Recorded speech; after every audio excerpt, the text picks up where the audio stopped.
სტუმარი შემოგვიერთდა ჩვენი ნიკოლე ლიაშვილი ქრისტიან დემოკრატების ერთ-ერთი ლიდერი გახლავთ რადიო თავისუფლების თბილისის სტუდიაში. თქვა გრძელი ლაპარაკი საუბარი არ გამოგვიყვება, მაგრამ დავიწყოთ. პირველ რიგში დიდი მადლობა მოგზაურობისთვის. გამშვიდობებს. თქვათ აი საიდან გუშინ პარლამენტმა დაუჭირა მხარი მთავრობის სტრუქტურის უფლებამოსილების და საქმიანობის წესის შესახებ კანონში ცვლილებებს. თვითონ უმრავლესობაში ამბობენ, რომ ამ კანონში ცვლილებების შეტანის მიზანი არის მთავრობის მუშაობის ეფექტიანობის ამაღლება, თუმცა ოპოზიციის ნაწილი, მე მგონი ნაწილი კი არა, მთლიანად ოპოზიცია ამბობდა, რომ ეს ცვლილებები არ არის მთლად კარგი, იმიტომ რომ უფლებამოსილება ეზრდება პრემიერ-მინისტრს, ხოლო მთავრობის საპარლამენტო კონტროლი შესუსტდება. თქვენი პოზიცია როგორია და თუ ასე ხდება, რატო არის ცუდი რა მოხდა მე თუ გაეზარდა უფლებამოსილება პრემიერ-მინისტრს? არაფერი ცუდი არ მოხდა პრინციპში, უბრალოდ ლაპარაკი ამაზე, რომ სუსტდება, თქვენ სწორად აღნიშნეთ, საპარლამენტო კონტროლი. ისეც ძალიან შესუსტებული იყო ფაქტობრივად, მაგრამ ახლა ამ ყველაფრის გაფორმება ხდება უკვე სამართლებრივად და ყველაფერი კეთდება იმისთვის, რომ მოერგოს ისევ ერთ ადამიანს ყველაფერი ძლიერ ფიგურას, რომელიც გადავიდა არც თუ ისე ძლიერ პოზიციაზე და ახლა პოზიციებს უმაგრებენ იმისათვის, რომ მან თავისი ასე ვთქვათ გავლენები გამოიყენოს. რა პრინციპული მნიშვნელობა ჰქონდა ამ უფლებამოსილების ასე ვთქვათ შეცვლას თუ რა?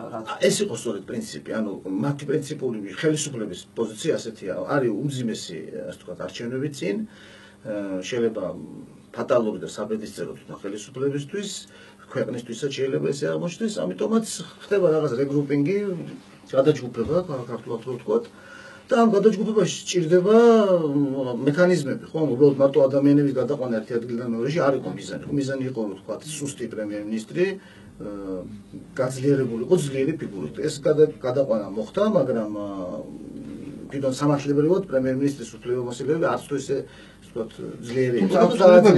ცვლილებები ძალაში ჯერ არ შედის თუ არ ვთქვი რა?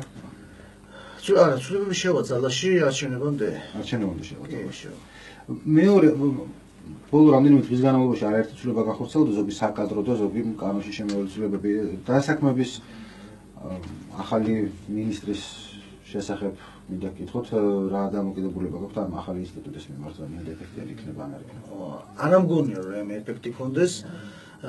თავისუფლად შეიძლებოდა ამას სამინისტროს არ ჭირდებოდა, ამას არ ჭირდებოდა მინისტრის მოადგილეები, არ ჭირდებოდა დამატებითი ხელფასები, დამატებითი შტატები, დამატებითი ვთქვათ საწვავი, მანქანა შეიძლება მთელი ეს ატრიბუტიკა რაც მოყვება სამინისტროს 950,000 ლარი. ხო, მოკლედ მაგათაც ვთქვათ 950,000 ლარი დამატებით ამას არ ჭირდებოდა, 950,000 ლარის ბევრად ეფექტიანად დახარჯვა შეიძლებოდა და გაკეთება შეიძლებოდა ისეთი სააგენტოსი, რომელიც მართლა აღრიცხავდა ვთქვათ უმუშევრების რაოდენობას, მათ ასე ვთქვათ რაღაც ფრაგმენტაციას მოახდენდა, რაღაც ჯგუფებს გამოყენდა. რეალურად რა არის ამის აღრიცხვა? ანუ რამდენადაც მე სუსტი სტატისტიკა არის, 30%-ამდე ხო დიდ ქალაქებში ესე კი, ასეა, მაგრამ იცით რა შესაძლოა? აღრიცხვა ძალიან დიდი მნიშვნელობა აქვს, იმიტომ რომ თუ შენ მართლა გინდა განსაზღვრო, თქვა ჩნდება სამუშაო ადგილი, ხო და თქვა გადამზადებას აკეთებ ადამიანების აღრიცხვის შედეგად იგებ ამ ადამიანების თქვა განათლების დონეს, ასაკს, სქესს და ასე შემდეგ. ანუ აწესრიგებ ამ ყველაფერს და უკვე როდესაც ჯგუფებად დაყოფენ, მაშინ ადვილად ახდენ თქვათ იმ განთავისუფლებული ვაკანსიაზე მიმართვას რაღაც ნაკადს.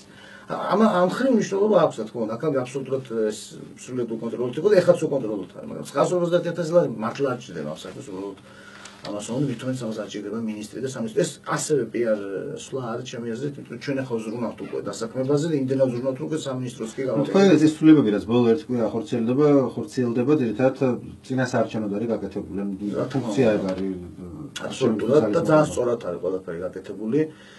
ძალოვნები იკავებენ მთლიანად ვერტიკალს აღმასრულებელი ხელისუფლების. თუ კი რაღაცა მაინც ეჭვები არსებობდა ნაციონალურ მოძრაობაში და მათ მხარდამჭერებში, რომ ვინ იქნება შემდეგი და თქვათ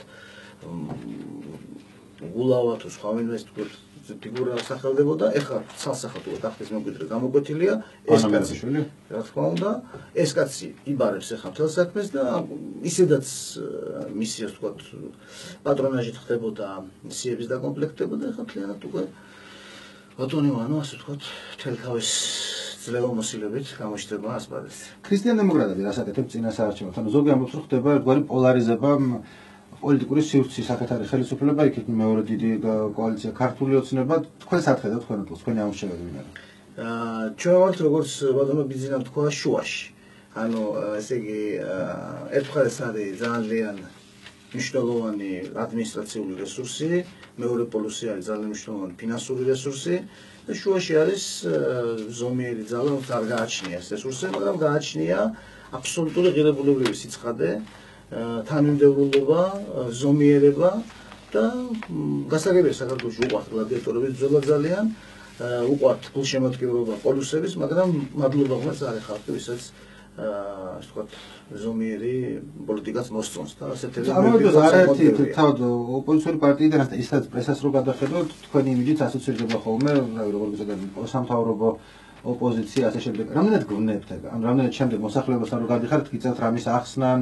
იცით ეს ეპიტეტები, რომელიც ხოთაშორის მას შემდეგ მოგვაკერეს, რაც ჩვენ შევედით პარლამენტში 2008 წელს და დღეს ყველა პოლიტიკური ძალა, ისინი, ვინც მაშინ ესე რუსთაველის გამზირდნენ, ჭრიდნენ მაკრატლით თავიანთ მანდატებს, აღიარებდა ძალიან დიდი შეცდომა პარლამენტში არ შესვლა, რადგან ისინი ავტომატურად ამოვარდნენ მეინსტრიმიდან და აბსოლუტური მარგინალიზაცია მოხდა ამ ჯგუფების.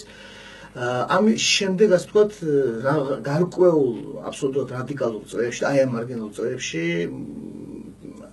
ხდებოდა მათ ლექსიკონში იყო ჩარჩა ეს ეპიტეტები, თუ თქვენ ვკითხეთ, ჩვეულებრივ მოსახლეობაში, რა თქმა უნდა, აბსოლუტურად რადიკალურად განსხვავებული დამოკიდებული ამის მიმართ, ისინი მადლობლები ერენ ჩვენ ვართ პარლამენტში და რაღაცას მე, ბევრს არა, მაგრამ რაღაცას, აი დღეს წერდილო ჩვენ ბუკლეტს ვაკეთებდი. სააგიტაციო ბუკლეტს და მიღწევები რას მივახციეთ პარლამენტში, რომ ერთი გვერდი უნდა დაიკავოს ამან. ბევრად უფრო მეტია ვიდრე ერთი გვერდი ამ ბუკლეტზე, უბრალოდ მე თვითონ გამიკვირდა და ასე ვთქვათ, ისე არ მახსოვს სისტემატიზაცია რომ მოახდინე, რა 3-4 გვერდი ჭირდება, რომ ჩამოვწეროთ რა გავაკეთეთ ექსტრაქცია ფრაქცია. რა სფეროში? ჯანდაცვაში, რა თქმა უნდა, ჯანდაცვა სოციალური სფერო ძირითადად ეს. აი, ხო, თქვენინა და გმადლობთ. აი, დავით გამყრელიძე ამბობს ინტერვიუში დღეს ქვეყნდება ვერსიაში, რომ 9%-იც კარგი არ არის, ბოდიში, 9% კარგი შედეგი იქნება ჩვენთვისო. თქვენ გძღავთ ასეთი დაზუსტებული? ჩვენ ვფიქრობთ, რომ 10-დან 20-მდე ალბათ ესე რაღაცა იმ ფარგლებში უფრო რეალისტური იქნება ალბათ 15% ჩემი აზრით. ეხლა ამ გადასახადად ნახოთ არჩევნებამდე რა მოხდება, მე ვფიქრობ, რომ პოლონები ესე რბილად და ასე ვთქვათ, ხავერდოვნად არ განვითარდება, ნამდვილად ივნისში რო თავპირისპირება წარმომიდგენია სექტემბერში რა იქნება, ისე რომ ვერნერად ვერ გეტყვით, აბსოლუტურად არალოგიკურად მიდის პროცესები და ნახოთ. საპარლამენტო მოღვაწეობასთან დაკავშირებით გუშინ მთელი დღე Facebook-ზე ამომდიოდა სტატიები ქრისტიან-დემოკრატების პრინციპში κρიტიკით იმ საკონსტიტუციო ცვლილებების პროექტის გამო, რაც შეიტანა გიორგი თარგამის ჰომოსექსუალიზმთან დაკავშირებით.